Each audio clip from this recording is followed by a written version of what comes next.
오늘 우리가 함께 은혜 받으실 하나님의 말씀은 사도행전 21장 10절에서 14절 말씀이 되겠습니다. 여러 날 머물러 있더니 아고브라 하는 한 선지자가 유대로부터 내려와 우리에게 와서 바울의 띠를 가져다가 자기 수족을 잡아매고 말하기를 성령이 말씀하시되 예루살렘에서 유대인들이 이같이 이 띠 임자를 결박하여 이방인의 손에 넘겨주리라 하거늘 우리가 그 말을 듣고 그곳 사람들과 더불어 바울에게 예루살렘으로 올라가지 말라 고나니 바울이 대답하되 여러분이 어찌하여 울어 내 마음을 상하게 하느냐 나는 주 예수의 이름을 위하여 결박당할 뿐 아니라 예루살렘에서 죽을 곳도 각오하였노라 하니 그가 고난을 받지 아니하므로 우리가 주의 뜻대로 이루어지이다 하고 그쳤노라. 아멘. 오늘 우리가 함께 합독한 사도행전 21장 10절에서 우리 14절 말씀을 통해서 은혜를 나누길 원합니다. 우리 함께 오늘 설교 제목을 읽어보겠습니다. 저와 여러분도 이렇게 뒤에는 점점점 설교를 듣고 나면 우리가 어떻게 살아야 될지 우리도 어떻게 해야 될지 결론을 내게 됩니다. 요즘 이제 사도행전이 이제 후반부에 이제 접어들고 있습니다. 바울이 3차 전도 여행을 마치고 로마까지 가는 걸 우리가 보통 4차까지 나누기를 하는데요. 이제 로마 가는 여정에 수많은 또 고난들이 기다리고 있습니다. 그 과정들을 지금 이제 우리가 살펴보고 있습니다. 우리 이렇게 생각할 때는 사도행전 정말 저도 하기가 힘들어요. 지도도 많이 사용해야 되고 그래서 지명을 여러분이 모르는 지명들 할 때 낯설기도 하는데 우리에게 전해진 복음이 어떤 과정을 통해서 왔는지 여러분이 명심을 해야 돼요. 그 복음이 뭐길래 자신의 그 귀한 생명을 왜 바쳤을까?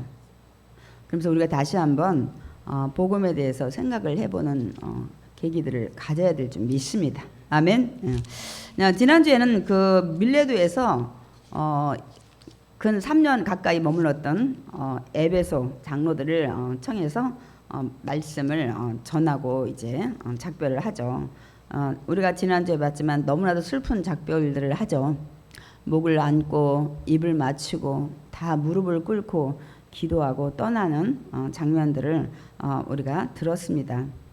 근데 이제 바울은 그들의 작별하고 다시 배를 타고 예루살렘을 이제 향해서 이제 갑니다. 우리가 제가 앞부분을 읽지 않았는데 그 거쳐가는 지명들이 고스모 로도 이제 바다라는 데 이제 가가지고는 근데 배를 갈아타요. 이 베니게에서 무역선을 그게 아마 장사하는 물건 실는 선인 것 같아요. 그걸 갈아타고 구브로 수리아를 이제 거쳐서 두로라는 지역에 이제 상륙하게 됩니다. 이게 무역 상선이었는지 두로가 당시에도 그렇고 지금도 사실은 유명해요. 두로 지금 24년에 여러분 레바논 지역입니다. 작은 나라지만 굉장히 그 여러 가지 경치도 좋고 또 해안가가 굉장히 좋다고 해요. 그래서 아마 실어온 물건을 내려놓느라고 일주일 동안 이제 머무는 것을 우리가 볼 수가 있습니다. 그러니까 이제 그 갈아탄 배가 무역 상선이다 보니까 실어온 물건 내려놓고 아마 또 다른 물건을 싣고 출발하는지 모르지만 일주일을 거기를 어쩔 수 없는 상황에서 머물게 돼서 그곳에 제자들을 이제 찾아가 안부를 이제 묻는 거죠. 그런데 그 지역의 두로의 제자들이 성령의 감동을 받아가지고 바울에게 말을 전해요. 뭐라고 하냐면 바울 선생님이요 가는 그 예루살렘에 고난이 기다리고 있다고 말씀합니다. 성령님께서 이렇게 전하는 겁니다. 그러니까 예루살렘에 들어가지 이제 마소서 이렇게 이제 권유를 하는 거죠. 그런데 우리가 성경 말씀을 보면 바울이 다시 예루살렘을 향해서 떠났더라는 것을 우리가 볼 수 있습니다. 아마 그 얘기 듣고 걱정하지 말라고 위로의 말을 하고 떠난 것 같습니다. 이 두로에는 그 믿는 사람들이 전도된 사람이 많지는 않았는 것 같아요. 그래가지고 여기 보니까 가족들, 처자들과 함께 그 떠나는 한국까지 나와서 뭐 여기도 막 무릎 꿇고 기도하고 또 슬픈 작별을 하는 것을 볼 수가 있습니다. 마지막 이 모든 여행지기 때문에 굉장히 그 슬픈 광경들을 우리가 볼 수가 있습니다. 다시 이제 두로를 떠나가지고 여기 보면 돌레마이에 이뤄가지고 형제들에게 안부를 하고 이제 하루 만에 또 떠납니다. 그 다음에 우리가 많이 들었는데 기억을 하시는지 모르겠어요. 가이사랴라고 이 황제를 위해서 헤롯이 지었던 도시 그곳에 도착을 하니까 우리가 그 사도행전 앞에서 8장에서 봤어요. 빌립이 이 예루살렘에서 스데반이 돌맞아 죽고 그 이후에 사울이 믿는 사람들 다 잡아다 감옥에 투옥시킬 때 다들 많이 흩어졌죠. 그때 7 집사 중에 하나인 빌립이 저 사마리아까지 도망을 가서 거기서 전도를 하고 다시 가이사랴에 돌아온다는 것을 내용을 기록하고 있어요. 거기서 이제 머물렀더라 한 거 보니까 그 뒤에 빌립은 가이사랴에 계속 기거를 한 것 같습니다. 그래서 오늘 보면 이 바울이 가이사랴에 가서 빌립 집에 머물렀다고 하는데 참 아이러니하죠. 자기를 죽이려고 했던 사울을 이제는 영접을 해서 자기 집에서 대접하는 것들을 볼 수 있습니다. 여러분 믿음 안에서는 이렇게 다시 한 형제가 될 수가 있습니다. 몰라서 그렇기 때문에 그래서 바울이 그걸 빌립의 이제 집에서 기거하면서 대접을 받고 머물고 이제 있습니다. 그런데 여러 날이 지난 다음에 또 유대에서 누가 내려왔냐면 우리가 사도행전 11장에 보면 바나바와 이 바울이 안디옥에서 하고 있을 때 아가보라는 이 선지자가 내려와서 예루살렘에 흉년이 올 거라고 예언을 했었어요. 나중에 정말 흉년이 와가지고 바나바와 바울이 연금을 걷어서 예루살렘에 전한 적이 있습니다. 그 내용이 우리가 또 이 사도행전 11장에 나와 있습니다. 그런데 이 아가보가 내려와서 바울에 대해서 예언을 하는 거예요. 그래서 이제 그 성경 말씀을 좀 함께 읽기 원합니다. 사도행전 21장 11절 우리 다 같이 읽겠습니다. 우리에게 와서 바울의 띠를 가져다가 자기 수족을 잡아매고 말하기를 성령이 말씀하시되 예루살렘에서 유대인들이 이같이 이 띠 임자를 결박하여 이방인의 손에 넘겨주리라 하거늘. 아가보가 예언을 했는데 바울의 띠를 갖다가 자기 손과 발을 묶고 그러면서 이 띠 임자가 누구예요? 바울이 예루살렘에 가면 이렇게 결박을 당할 것이라는 것을 행위로 예언을 한 거죠. 이렇게 보여주면서 이 성령님이 주신 계시를 알려주는 겁니다. 이 바울과 함께 떠난 일행들 연보도 많이 거뒀잖아요. 마게도냐고 어디 고린도 막 이런 데 다니면서 그런 일행도 있고 또 같이 수행하는 일행도 있었잖아요. 근데 일행들이 이 얘기를 들을 때마다 어떤 마음이었을까요? 아니 연금 가지고 가는 그 제자들은 들떠 있을 것 같아요. 우리가 연금까지 걷어서 예루살렘 흉년이 오고 힘들다 해서 가져가면 사람들 얼마나 좋아할까 그런 마음으로 가는데 아니 가는 여정에 매일 들려오는 소식이 뭐 바울 선생님이 가서 결박을 당하느니 뭐 투옥이 되느니 막 이런 얘기가 계속 들릴 때 이들의 심정이 어떻겠어요?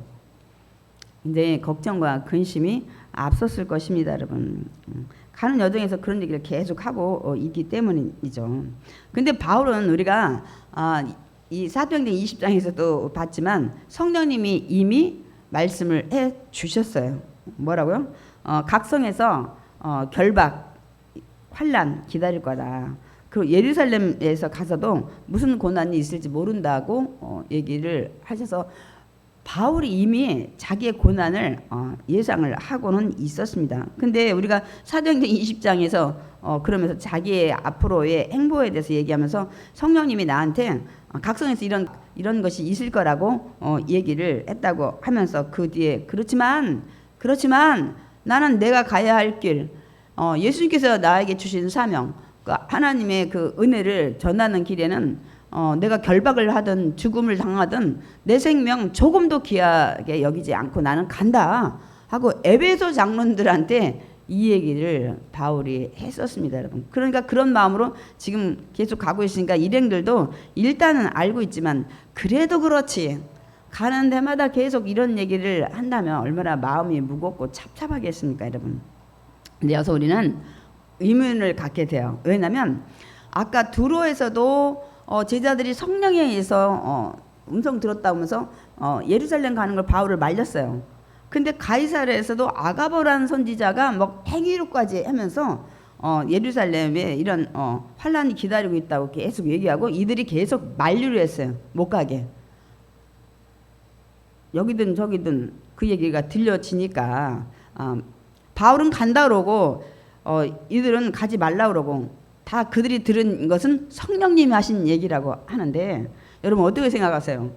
아니 성령님이 한 분이고 하나님이 영인데 어떻게 들은 게 다 성령님에 의해서 들었는데 바울은 간다 그러고 이 두로와 가이사랴에서의 모든 제자들과 그 또 예언하는 그런 사람들은 다 못 가게 하고 그러면 성령님이 주신 계시가 다르냐는 거예요.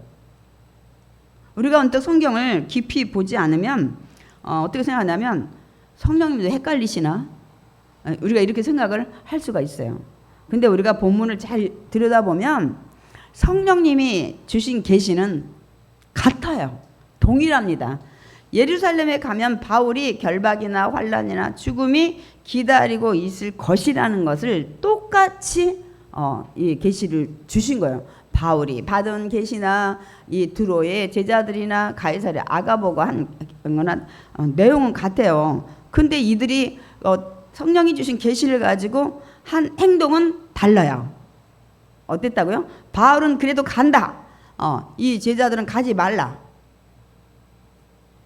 왜 그랬을까요? 바울은 하나님이 주신 사명 위해서 나는 죽음까지 나는 마다않고 간다고 결심을 한 거고 이 두로의 제자들이나 아가보 선지자 이런 모든 또 여기 보면 이 누가가 우리도 말렸다 그랬어요. 이들이 말린 거는 바울을 존경하고 사랑했기 때문에 그래요. 들은 계신 똑같아. 고난이 온다고. 근데 바울은 고난이 와도 나는 간다고 한 거고 나머지 제자들이나 선지자가 한 계시는 똑같이 들었지만 말린 이유는 고난이 온다는데 가지 말라는 거예요. 우리가 여기서 깊이 생각을 해봐야 돼요. 성령님이 말씀하셨어요.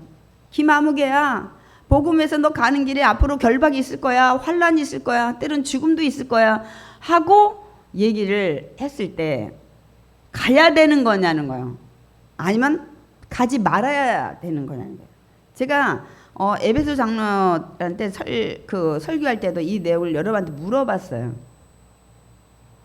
여러분 여기 또 나오는 거야 이 내용이. 왜? 가는 데마다 사람들이 막 이제 성령님이 알려주는 거지. 그리고 바울한테 계속 얘기하는데 이렇게 그때는 바울만 받았으니까 나는 간다야. 난 생명 귀한 거로 난 그거 복음 때문에 그거 난 귀하게 여기지 않는다고 했는데 이제는 주변 사람들이 똑같이 계시 받고 다 말리니까 일단 가야 되냐 말아야 되냐는 거야. 그 결박이나 환란이 온다는 걸 계속 들으면 그 결박이나 환란이 요만큼 같이 생각되다가 계속 들으면 이만하게 커졌는지도 몰라요. 우리가 여기서 이 생각을 해야 돼요. 왜 우리가 이걸 깊이 생각해 봐야 되냐. 성령님이 얘기했을 때 조건, 복음을 위해서, 믿음을 위해서 가는 길에 고난이 온다고 했을 때 여러분이 그 길을 가야 되느냐 안 가야 되느냐를 생각을 해야 되는데 신앙생활에 성도의 신앙생활에 굉장히 중요한 문제이기 때문입니다. 여러분은 이런 거 없을 것 같죠? 제가 그래서 몇 가지 실제적인 삶에서 예를 제가 준비했습니다. 이런 경우 있죠. 어떤 분들이 고난이 올 거를 알긴 알지만 적당히 알아서 그 길을 가요. 간다니까요. 오, 목사님 대단한 분들이네요. 그런데 실제적인 예가 이렇습니다. 제가 그냥 몇 가지만 준비해서 이게 성경에는 근데 가는 길에 여정에 고난이 있을 것 같은 것을 이제 아브라함도 알아요. 갈 바를 알지 못해 하나님의 음성만 줬어. 그 땅을 주고 뭐 자손을 준다고 했는데 그래도 땅하고 자손 준다고 하니까 희망 가지고 가지. 근데 아브라함 입장에서는 그 하란에 땅도 있고 뭐 많은 친척도 있어서 사실 안 가도 돼요. 그럼에도 불구하고 가는데 그래도 소망이 있지. 땅도 주고 자손도 주고. 근데 모세는 이 애굽에서 도망가서 40년 동안 살면서 근데 너 다시 도망 온 애굽에 가라고 할 때는 모세는 달랐어요. 네가 백성들 다 다시 끌고 나오라는. 그럼 자기는 다시 죽을지도 몰라. 자기를 알던 바로가 죽었긴 하지만 그 길 가기 싫었을 거야. 고난의 길이야. 그리고 백성이 나오냐고.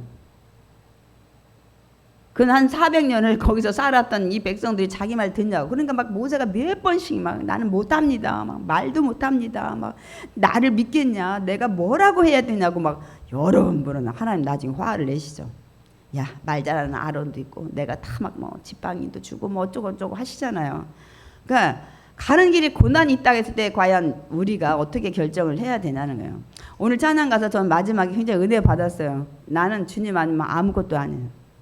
그냥 한낱 육신의 부모를 통해서 이 땅에 왔다가 뭐 이래저래 뭐 다 인생이 다르지만 살다가 또 주님 오라 그러면 뭐 질병으로 가든 사고로 가든 노안으로 가든 또 이 땅을 다 떠나서 한 짐의 흙으로 가는 인생 아무것도 아니에요. 그러나 주님 만난 다음에는 우리 인생은 아무것도 아닌 게 아니에요. 우리는 영원히 이 땅에 고난이라고 하는 고생이라고 하는 힘든 모든 상황을 없는 천국에 갈 수 있는 특권, 자격이 주어졌기 때문입니다. 아멘. 인생이 180도로 바뀌었어요. 180도로 바뀌었어요, 여러분. 그냥 지옥 가서 아뜨거 할 인생이 아주 획기적으로 여러분이 다 전환해서 영화로운 부활한 몸으로 이제 여러분이 살게 되는 인생으로 바뀐 거예요, 여러분. 근데 많은 분들이 신앙생활하면서 이 땅 현실에서의 복만을 바라기 때문에 그 복이 얼마나 큰지를 모르기 때문에 감사하지 못하고 신앙생활을 적당히 타협할 때가 너무 많이 있어요. 이제 그게 문제인 거죠. 야, 그러면 고난이 있을 것 같다 지금 하면서 가는 분들이 있는데 우리가 볼 때 와 대단하다 하는데 제가 실제로 예를 들게 이런 경우 있죠. 부모님이 뭐 장로님, 권사님 가정이라고 해요. 예를 들어서. 네. 부모님들은 믿는 입장이니까 너 믿는 사람하고 결혼해야 된다 이 얘기 들어오신 분들 많이 있을 거예요. 근데 어떻게 생활하다 보니까 여차저차 해가지고 믿지 않는 사람 만나게 되는 거야. 남자가 됐든 여자가 됐든 사랑에 빠지면 부모 말도 안 들려. 그래 안 그래요? 그래가지고 막 부모와 다투다가 결론은 부신자 배우자와 결혼을 해요. 예, 너 그 길 가면 얼마나 고난의 길인 줄 아니? 막 얼마나 막 얘기를 해. 너 가려면 너 그거 순교자의 그런 마음으로 가야 돼. 응? 너 만약 여자 같으면 너 그 집 가서 믿지도 않는 가정, 믿지도 않는 신랑, 너 주일 성수는 어떻게 할 거야? 그 다음에 제사 문제는 어떻게 할 거야? 이러면서 막 결혼식 날까지 그 드레스 막 끈을 막 붙잡은 엄마도 이때잖아요. 어떤 간증 중에 제가 지금 생각이 안 나는데 그래 네 맘대로 해라. 막 이렇게 나는 이제 몰라. 친정집에 찾아오지 마. 그런 간증 들어봤죠. 미리 부모님들은 알아. 살아봤기 때문에 부신자 가정, 부신자 그리고 이제 또 이런 가정도 있죠. 남자는 믿어. 근데 믿지 않는 여자 데려왔을 때도 부모님들이 은근히 걱정을 해요. 근데 옛날에는 남존여비라 그리고 부창부수라 해서 남자를 많이 따라갔어. 여자들이 힘이 약해서. 지금 여자들이 남자 따라갑니까? 남자 이겨먹지. 남자를 거꾸로 끌어와요. 그래가지고 어떻게 해요? 남자가 신앙이 좋았는데 결혼해가지고 대리 여자를 쫓아가서 신앙을 다 잃어버렸어. 저희 친척 중에도 그런 예가 많아요. 우리 조카들이.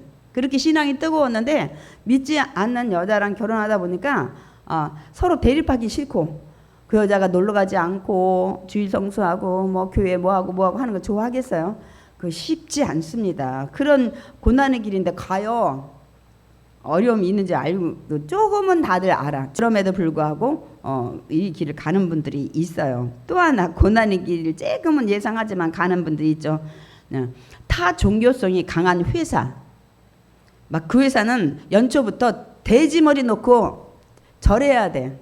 사장이 워낙 불심이 강하고 또 이슬람 그런 데 있고 막 그래서 주일날도 뭐 거의 나와야 된다는 회사, 그거 상관이 없는 회사 있다니까요. 있어요. 그래서 면접 때 너 여기 종교 보니까 기독교인데 주일날 나오라면 너 나올 수 있어?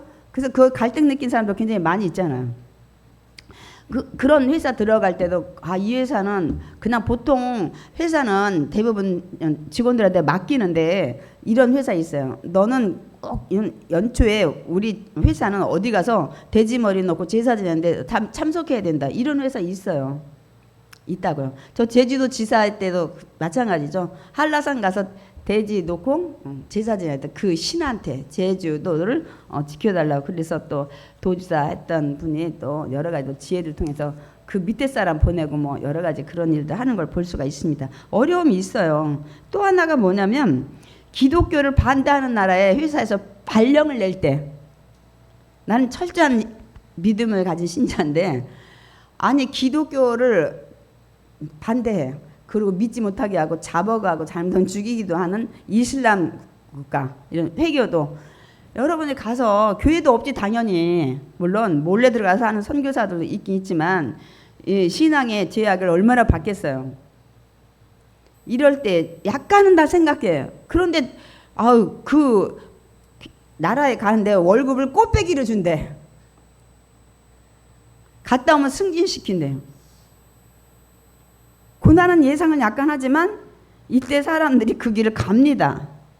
가는 분 많아요. 가는 분 있다니까요. 아닌 것 같죠? 저와 여러분도 그런 경우에 해당될지도 몰라요. 전 지금은 아니지만 있다니까요. 그래서 결국은 부모를 이기고 불신자와 불신가정에 결혼하는 사람 결국은 종교성이 강한 회사지만은 그냥 일단은 가. 그리고 적당히 타협해. 그리고 무마시켜. 합리화시켜. 아유 하나님 내가 돈 많이 벌고 이렇게 해서 교회 헌금도 많이 하고 하는데 눈 좀 조금만 감아주세요. 주일날 오라는데 제가 안 가면 잘리잖아요. 주님 아시죠? 내가 일부러 안 가는 거 알잖아요. 이렇게 다 타협을 해요. 그 다음에 뭐 기독교 믿지 않는 그런 나라에 발령받을 때도 주님 잠깐만 제가 5년이래요. 5년만 참으면 돼요. 그래도 저 가서 성경 읽고요. 혼자 기도할게요. 이렇게 이리저리 두리뭉실하게 그렇게 타협하고 합리화시킵니다. 여러분. 그러다 보면 결론이 어떻게 돼요? 신앙이 더 성장할까요? 더 떨어질까요? 여러분. 제가 장담을 하는데 정말 순교자의 그런 마음 갖고 가지 않다면 거기다 신앙이 뒤로 물러갑니다, 여러분. 신앙이 굉장히 이제 잃어버리는 경우가 허다해요. 그런 불신자 가정 뭐 여러 가지 제가 지금 예를 드는 걸 정말 순교할 각오가 아니라면 여러분 자기 신앙 지키기 어렵습니다. 근데 그 신앙 지키지 않으면 여러분 극단적인 얘기지만 천국 못 갑니다. 그거 여러분이 아셔야 돼요. 이렇게 해서 가는 분들이 많아요. 우리가 지금 예를 들어보니까 그분들이 대단하다 그 얘기 할 수가 없죠. 근데 가끔 이런 분이 있더라고. 이런 회사나 저런 데는 이제 퇴직하시는 분도 있는데 나중에 정신 차려서 아니 사람이 사랑하는 게 매일 사랑하나요? 3개월짜리 있고 6개월짜리 있고 1년짜리 있는데 이게 아닌 거야. 좋아해서 결혼했는데 그 다음부터 정신이 나가지고 막 주일날 날마다 막 몰래 교회 가고 어디 가니 막 그렇게 이제 교회 갈 것 같으니까 막 허드레 옷을 입고 시장 가요 막 쓰레빠 신고 막 교회 가고 뭐 또 내일 교회 가는 걸 시어머니가 저기 알고 막 야 너 주일날 뭐 콩밭 뭐 풀 뽑고 뭐 어쩌고 고추밭 막 그런 막 그 토요일날 밤 12시에 막 11시에 가서 그거 다 하고 교회 가고 그렇게 해도 그게 미우니까 교회 갔다 온 며느리 막 이 불 들어가는 데가 뭐예요? 아궁이 말고 구들에다가 누워가지고 화상 입은 사람 간증한 것도 봤잖아요. 그래도 미운 거야. 할 일 다 하고 갔는데도.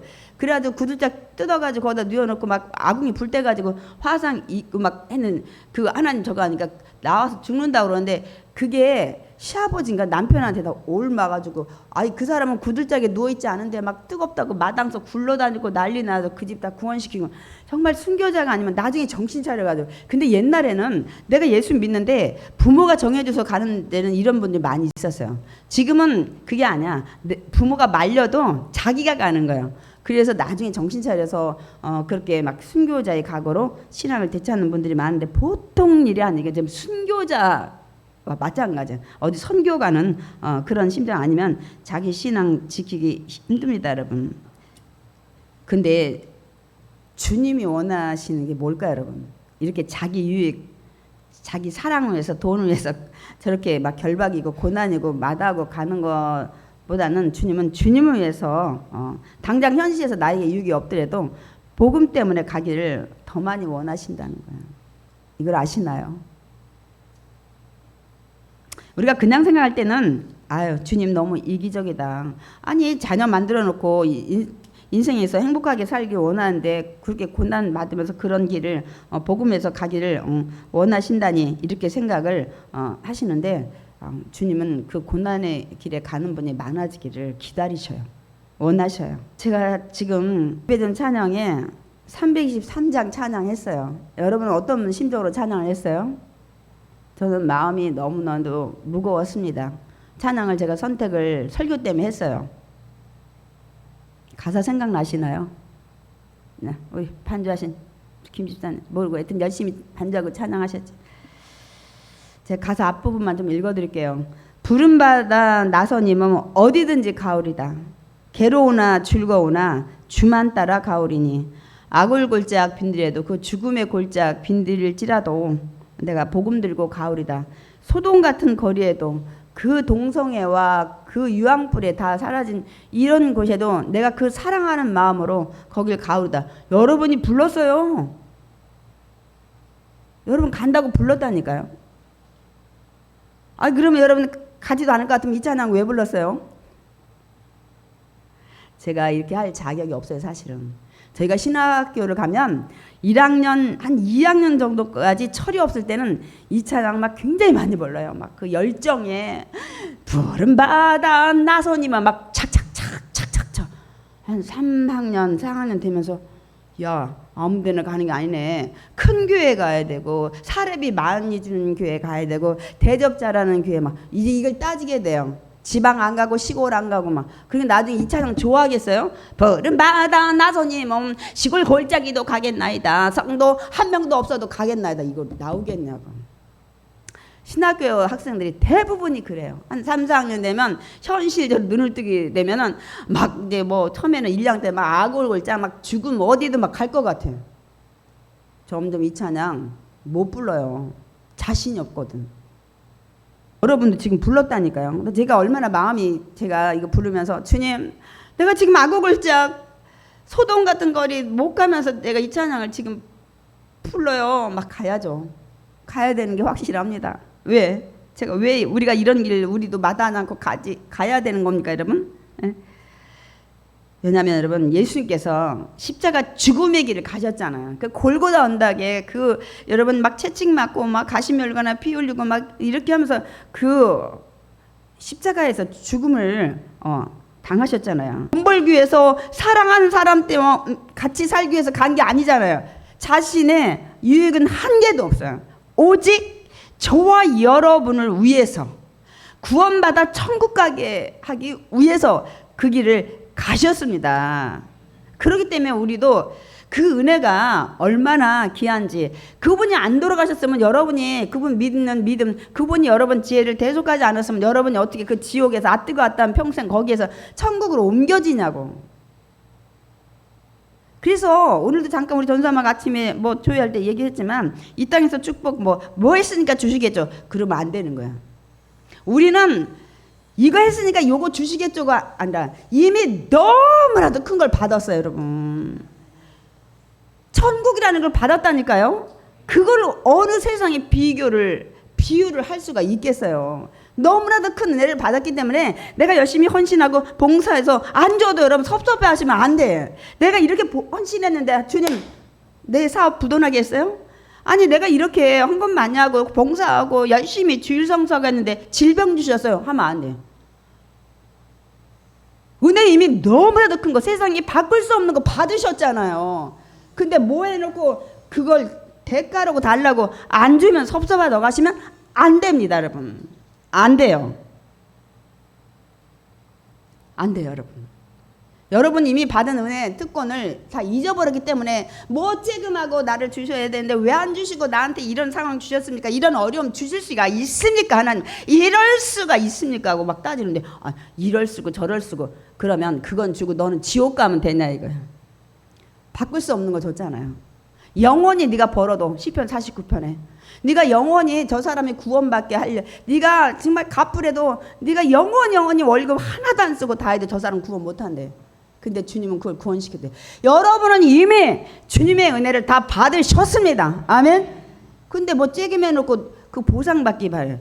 너무 이기적인 것 같아요. 그거 아니에요, 여러분. 이거 바뀌셔야 돼. 이거 바뀌셔야 돼. 그래야 우리가 복음을 위해서 이 길을 갈 수가 있어요. 이게 안 되면 절대 못 가요. 아까처럼 자기 이유기 위해서, 사랑하는 사람하고 결혼하기 위해서, 내가 돈을 덜 많이 벌고 좋은 회사 들어가기 위해서는 갈 수 있지만, 그런 유익의 자신의 현실의 목적이 아닌 다음에는 못 가요. 주님의 은혜를 아는 사람만 여러분 선교를 떠나고 이 고난의 길을 가는 것입니다. 왜 못 가냐? 주님의 은혜가 얼마나 큰지 모르기 때문에 못 가는 거예요. 안 가는 거예요. 그 은혜를 알면 여러분 가려고 노력이라도 합니다, 여러분. 그거를 목회자들, 저 역시 여러분한테 이 믿음을 심어줘야 돼. 이미 받았는데 다 잊어먹었어. 그리고 받은 걸 몰라. 오로지 내가 헌신했으니까 나한테 주는 복, 막 이런 것만 세고 있어. 아니요, 받은 복이 얼마나 우리가 큰지 모릅니다. 이거를 깨달아야 될 줄 믿습니다. 아멘. 그러니까 예수님께서 우리를 위해서 생명까지 다 주셨는데, 여러분은 생명까지 주신 주님께 무엇을 주셨냐는 거예요. 지금 무엇을 주고 계십니까? 저는 다른 건 몰라요. 제가 지금 사역 가는 길이 때로 힘들 때 많아요. 작은 교회를 하다 보니까 큰 교회에서 대접받고 있는 걸 다 내려놓고 갔기 때문에. 그러나 오직 이거 하나 때문에 갑니다. 저는 정말 사역을 그만두는 게 더 편할 것 같아요. 물질이나 건강이나 모든 사람. 그러나 오직 이거예요. 주님이 주신 은혜, 또 주님이 주신 사명 하나 때문에 때로는 정말 포기하고 그만두고 싶을 때 많지만 이거예요. 나한테 주신 은혜, 그리고 너 별로 잘나지도 않는데 내가 너 주의종으로 세웠는데 못 가? 네 마음대로 할 거야? 육신을 위해서? 그러면 제가 뭐라고 얘기를 하겠어요? 그 은혜가 받은 게 확실한데 어떤 상황에 의해서 제가 사역을 그만둬야 될 입장이 될 때까지는 여러분 그 길을 가는 겁니다, 여러분. 그러니까 여러분 지금 여러분 왜 생명 주셨는데 여러분 지금 뭘 주시고 계시냐는 거예요. 세상에서 이런 얘기가 있어요. 여러분 뭐래요? 은혜 갚지 않는 사람을 뭐라고 그래요? 그래서 우리가 은혜는 원수의 그 미운 거는 돌에 새기고 은혜는 물에 새긴다 해서 너무 잘 잊어먹어, 쉽게. 근데 미움, 증오, 저 사람이 나 어떻게 했지? 이런 마음은 평생 가지고 있어. 근데 이것도 빨리 털으셔야 돼. 근데 은혜는 잘 잊어먹어. 뭐 취직시켰다, 뭐 그럼 몇 년을 잘 찾아다녀, 자기에게 도움 줄. 그 나중에는 이 정도 했으면 됐겠지 하고서 그냥 잊어먹는데, 세상에서 뭐 은혜를 갚지 않는 사람을 뭐라고 그래요? 짐승 같다 그러잖아요. 근데 짐승들도 은혜를 아는 것들이 많이 있어요. 그리고 짐승만도 못하다 이렇게 얘기를 하는 것 같습니다, 여러분. 이렇게 생명까지 주신 주님께 우리가 감사해야 하지 않을까, 여러분? 그것뿐만 아니라 그 은혜 여러분 감사로 입으로만 때우지 말고 보답을 해야 되지 않을까요? 아닐까요? 자신이 없어서 아멘 소리가 적은 것 같아요. 아니요, 여러분 그거 하나님 다 기억하실 줄 믿습니다. 아멘. 근데 이제 바울은 주님의 은혜를 알았어. 다메섹 도상에서 주님 만났고, 그리고 자기의 사명도 줬기 때문에 고난이 온다, 뭐 결박이 온다, 뭐 막 여러 가지 환란이 온다 해도 그 길을 가는 거야. 근데 여기다 타이틀을 오늘 뭐라 했어요? 주님의 은혜를 위해서, 주님을 위해서 간대. 이게 중요한 거야. 나를 위해서 가는 게 아니야. 사랑하는 사람을 만나기 위해서, 돈 벌기 위해서 가는 게 아니야. 주님을 위해서 간대요. 바울이 오늘 고백을 그렇게 했어요. 나는 주님을 위해서 간다. 받은 은혜를 바울은 너무나 잘 아는 겁니다, 여러분. 그리고 우리 사도행전 21장 13절 읽겠습니다. 바울이 대답하되 여러분이 어찌하여 울어 내 마음을 상하게 하느냐? 나는 주 예수의 이름을 위하여 결박당할 뿐 아니라 예루살렘에서 죽을 것도 각오하였노라. 바울은 너무나도 주님의 은혜가 무엇인지 알아요. 근데 여기 지금 내용을 보니까 막 바울이 결박되어 이방인 손에 넘겨진다는 말 듣고 사람들이 막 많이 울기도 하고 막 많이 말리기도 한 것 같아요. 이러면 자기도 받은 계시도 있고 막 주변서 막 말리고 뜯어 말리고 막 그렇게 막 반대하고 그러면 한번 생각해 봐야 되는 거 아니에요? 마음이 흔들릴 수도 있어. 근데 내 마음은 단호해요. 생각은 아주 단호합니다. 나는 주 예수의 이름을 위하여 결박 당할 뿐 아니라 예루살렘에서 죽을 것도 각오했다. 너도 왜 자꾸 내 마음 아프게 하니? 내 마음 상하게 하니? 이렇게 얘기를 하면서도 나는 그래도 주 예수의 그 은혜를 알기 때문에. 그래서 주 예수의 이름을 위해서 그렇게 얘기했네. 죽을 것도 각오했다는데 누가 말려요? 더 말릴 수가 없어. 할 말이 없죠. 근데 때론 사람들도 그렇게 한다니까요. 결박도 죽음도 막 그냥 있는 거 알면서도 각오하는 사람이 있어요. 제일 대표가 누군지 알아요? 대표적인 예가 탈북자들. 이게 북한에서 국경을 넘어서 이 뭐 압록강이든 뭐든 넘어온 다음에 중국에 가서는 어떻게 될 거 팔려갈 것도 예상을 하고, 근데 팔려갈 건 예상 많이 못 하고 오셔가지고 여자분들이 많이 팔려가시더라고. 인신매매. 그리고 그 과정을 겪어가지고 저는 그 탈북자 그런 것들 좀 많이 보는 편이에요. 왜? 제가 옛날을 생각하면서 지금 현실을 감사하려고 하는데 잘 안 돼. 근데 탈북자들이 그 북한에서 어떻게 살았는지를 많이 듣다 보면 제가 막 너무너무 감사해야 된다. 거기서 태어나지 않은 거 감사해야 된다. 막 이런 생각을 지금 많이 하다 보니까 그들의 경로도 알아. 중국을 뭐 어디 가서 그 다음에 라오스를 거쳐가지고 어디까지 가야 안전하냐. 태국까지 가야 돼. 그 이민 뭐 해가지고 경찰 통해서 거기 들어가야 그 다음부터는 대기를 기다렸다가 국정원 조사받고 그 다음에 비행기 타고 한국에 오는 거예요. 그래서 이 사람들이 죽음을 각오했기 때문에 여기에 그 쥐약 아니면 뭐 농약이나 칼들을 많이 준비하시더만요. 여차하면 죽을 각오를 하는 거예요. 탈북하신 분들 사실 대단하신 분들의 생명을 걸고 왔기 때문에 그래서 우리가 너무 무시하면 안 될 것 같아. 같은 동족이니까. 그런데 뭐 또 자신 성공해서 이거 하다가 안 되면 죽는 거지 뭐. 또 자녀를 위해서도 막 죽기를 각오하고 막 돈 벌고 막 뒷바라지 하시는 분도 많이 있고 자기 꿈을 위해서도 막 이렇게 하시는 분들은 없지 않아 있습니다. 그러니까 이제 주님이 물을 거예요. 야, 그 정도 가치가 있냐는 거예요. 바울이 생명을 바치는 이 복음. 근데 우리가 자녀들 위해서 많이 희생한 분들이 나중에 노후에 많이 후회해요. 다 필요 없더라야. 너나 잘 먹고 건강 챙겨. 재산도 나눠주지 마. 그렇게 열심히 뒷바라 했더니 요것들이 머리 커가지고 배웠다고 무시하고 이렇게 해서 굉장히 마음 상처받는 분이 많이 계시더라고. 가치가 없는 거예요. 웬만큼 의무교육을 시켜줘야죠. 그런데 이 바울이 생명까지 바친 이 복음이 과연 그만큼 가치가 있냐는 거예요. 있어요, 없어요? 있습니다. 이 복음은 세상에 무엇과도 바꿀 수 없는 귀한 것이에요. 그래서 예수님이 이 얘기를 했어요. 네가 천국을 복음을 마찬가지예요. 예수 그래서 이걸 만난 것을 비유를 똑같이 하신 거예요. 청지기가 이 농사지러 가서 그 주인의 밭을 막 일고 있는데 땡 하면서 어머 이 안에 이게 무슨 소리지? 캐보니까 옛날에 전쟁이 많았잖아요. 전쟁 안 많아도 또 귀한 거는 막 땅 이렇게 묻어놨잖아요. 옛날에도 우리도 항아리 같은 데 많이 묻어놨잖아요. 우와 열어보니까 막 보아가 그런데 이게 자기 밭이 아니잖아. 자기 밭이 돼야 되는 거야. 뭐 옛날부터 이거 뭐 절반씩 나누니 뭐 이런 얘기도 있는데 어쨌든 이걸 다 가져야 돼. 그래서 집에 가서 막 농 팔고 막 못 팔고 뭐 있는 거 다 파니까 막 처자식들이 뭐라고 그래요. 막 그거 왜 파냐 막 근데 모르면 가만히 있어 막 그러고 다 팔아가지고 그 주인한테 가서 밭을 산 정도로 해야 된다는 거예요. 이 복음이 그 정도로 귀한 거기 때문에 예수님이 그 비유로 얘기한 거예요. 거기에 뭐 드라크라 막 이런 것도 막 있지만은 그거보다는 이게 더 현실적인 것 같아요. 자기 재산을 다 팔고라도 복음, 믿음 가져야 된다는 사실이에요. 그게 그렇게 소중하기 때문입니다. 그 얘기를 예수님이 비유로 말씀하셨어요, 여러분. 근데 우리가 복음 귀한 거 가치를 모르고 편안하니까 지금 경찰이 와서 뒤에 기다려요. 뭐요? 아무것도 안 하잖아. 그냥 와도 되는데 안 오는 분이 얼마나 많이 있습니까? 왜냐면 내가 믿음 생활 이 복음의 가치를 모르기 때문에 그렇습니다. 그러니까 이렇게 복음을 귀한 가치를 알기 때문에 바울은 자기 생명 또 이 복음을 전하기 위해서 수많은 이 순교하신 분이 많이 있잖아요. 우리는 정말 이번 기회를 통해서 감사를 해야 될 것 같아요. 여러분 같으면 이 복음 귀한 건 알지만 남한테 전해주기 위해서 여러분 생명 얼마나 바치겠어요. 그러니까 바친 분들한테 우리 감사해야 될 줄 믿습니다.